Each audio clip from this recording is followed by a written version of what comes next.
Shohizinda bu oddiy qabriston emas, ming yillik sirlarni saqlab kelayotgan muqaddas ziyoratgoh.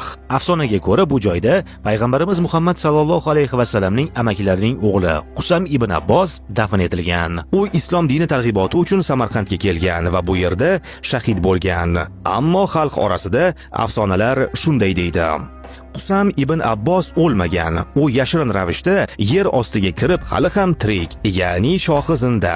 Tiriklar shohi nomi ham shundan olingan.